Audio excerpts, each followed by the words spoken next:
Perkenalkan, nama saya Khalil Sofi dengan NIM akhir 152. Saya di sini akan menjelaskan latar belakang dari uji tarik. Karakterisasi material itu bertujuan untuk mengetahui karakter apa yang dimiliki suatu material tersebut, entah sifat fisiknya, sifat mekanik, juga sifat kimianya. Nah, dalam proses material itu ada pengujian material. Nah, pengujian material itu terbagi lagi menjadi NDT dan juga DT, itu non-destructive type dan juga destructive type.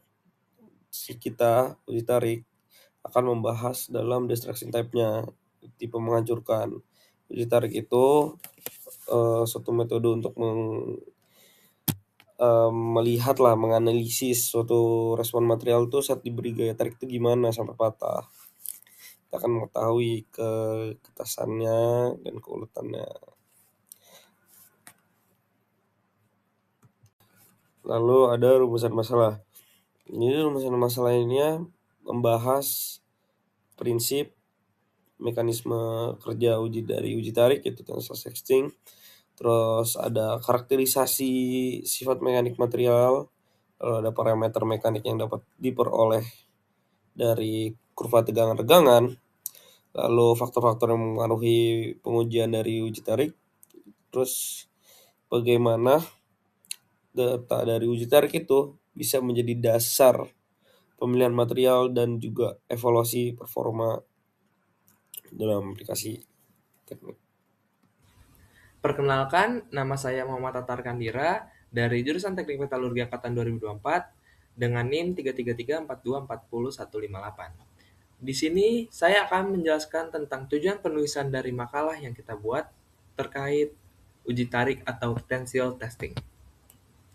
Tujuan penulisan ini adalah untuk menjelaskan prinsip-prinsip dasar dan mekanisme kerja uji tarik atau tensile testing. Nah, melalui pembahasan ini, kita memahami bagaimana material merespons gaya tarik hingga mengalami deformasi dan patah. Selain itu, penulisan ini bertujuan juga untuk mengidentifikasi serta menginterpretasikan parameter mekanik dan kurva tegangan-regangan, seperti modulus elastis, terus kekuatan luluh, dan kekuatan tarik maksimum. Data tersebut dapat kita gunakan sebagai acuan dalam pemilihan material dan perancangan komponen teknik. Nah, selanjutnya saya akan membahas tentang apa itu uji tarik, apa prinsip dasarnya, dan apa hubungannya dengan tegangan-regangan. Oke, uji tarik adalah pengujian mekanik yang dilakukan untuk mengetahui respons material terhadap gaya tarik. Pada pengujian ini, spesimen itu dijepit pada mesin uji, kemudian ditarik bertahap dan kontinu hingga mengalami deformasi plastis dan akhirnya patah. Dari proses ini, diperoleh data sifat mekanik material secara kuantitatif. Prinsip dasarnya adalah pemberian gaya tarik sambil mengukur besar gaya atau F dan pertambahan panjang atau delta L yang terjadi. Tegangan dihitung dari perbandingan gaya terhadap luas pemampang awal, sedangkan regangan merupakan perbandingan pertambahan panjang terhadap panjang awal. Data tersebut kemudian diolah menjadi kurva tegang regangan yang menunjukkan hubungan antar beban dan deformasi material, mulai dari daerah elastis memasuki daerah plastis hingga mencapai titik patah. Sekian dari saya, terima kasih. Baik, pada slide ini saya jelasin tiga hal utama, yaitu parameter hasil uji tarik, faktor yang mempengaruhi, dan juga mekanisme deformasinya. Yang pertama, parameter hasil uji. Dari uji tarik ini kita bisa dapat tegangan luluh atau lead strength, yaitu batas saat material ini mulai berubah dari elastis ke plastis. Jadi sebelum titik ini, kalau bebannya dilepas, material ini bisa balik ke bentuk semula atau bentuk awalnya. Setelah lewat dari titik ini, deformasinya maka akan permanen. Lalu ada ultimate tensile strength atau UTS, yaitu titik di mana material itu menahan beban maksimum sebelum akhirnya terjadi penurunan karena necking. Kemudian modulus elastisitas atau modulus Young ini menunjukkan kekakuan material. Jadi semakin curam grafik di awal berarti material itu semakin kaku. Yang terakhir ada elongation atau reductive of area yang menunjukkan tingkat keuletan. Nah, jadi kalau nilainya besar berarti materialnya bisa meregang cukup panjang sebelum patah.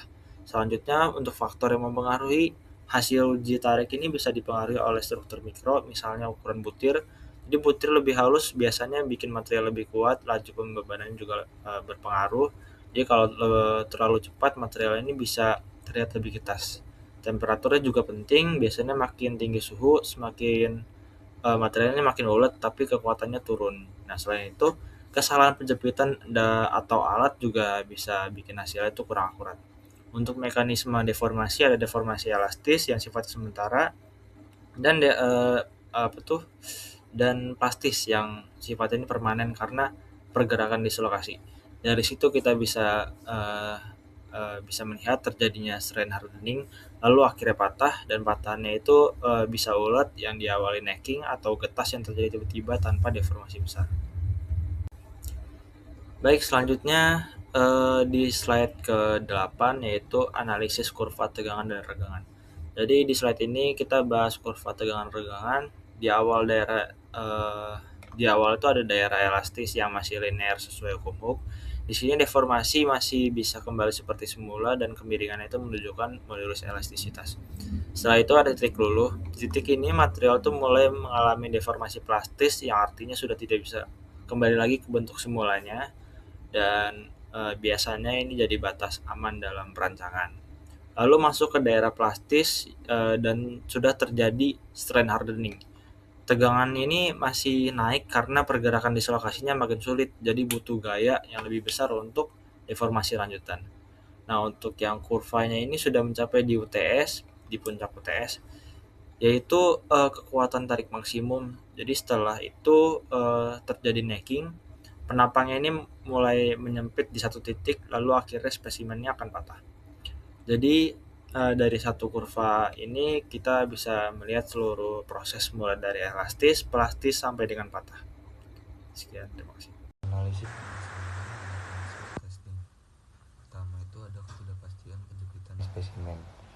Penjepitan yang tidak sejajar akan menyebabkan distribusi tegangan yang tidak merata dan dapat menyebabkan patah prematur. Kurva tegangan regangan menjadi tidak representatif. Kedua, ada tegangan teknik terhadap tegangan sejati. Tegangan teknik memakai luas penampang awal. Pada necking, hasil menjadi kurang akurat. Tegangan sejati lebih merepresentasikan kondisi deformasi tinggi. Lalu yang ketiga ada pengaruh laju pembebanan. Yang pertama itu laju terlalu cepat akan menyebabkan material cenderung lebih getas. Laju terlalu lambat dapat terjadi efek relaksasi. Lalu harus sesuai standar agar hasil akurat dan dapat dibandingkan. Dan yang terakhir itu adalah pengaruh mikrostruktur material. Dipengaruhi perlakuan panas dan proses manufaktur. Ukuran butir yang halus akan menyebabkan kekuatan luluh lebih tinggi. Struktur lebih ulet akan menyebabkan regangan patah lebih besar. Oke, sekarang masuk ke implikasi hasil uji tarik.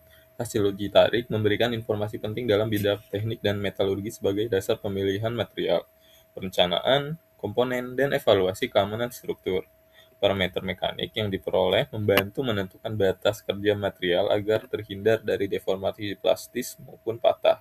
Oleh karena itu, uji tarik berperan tidak hanya sebagai metode karakterisasi, tetapi juga sebagai bagian dari pengendalian mutu dan optimasi proses industri. Oke, kesimpulan yang didapat dari uji tarik atau tensile testing adalah pengujian mekanik destruktif untuk mengetahui respons material terhadap beban tarik hingga patah. Kurva tegangan regangan yang dihasilkan menunjukkan parameter seperti modulus elastisitas, yield strength, dan ultimate tensile strength. Titik luluh menandai awal deformasi plastis, sedangkan titik maksimum menunjukkan batas beban sebelum necking, dan patah. Hasil analisis menunjukkan material bersifat ulet karena mengalami deformasi plastis sebelum patah.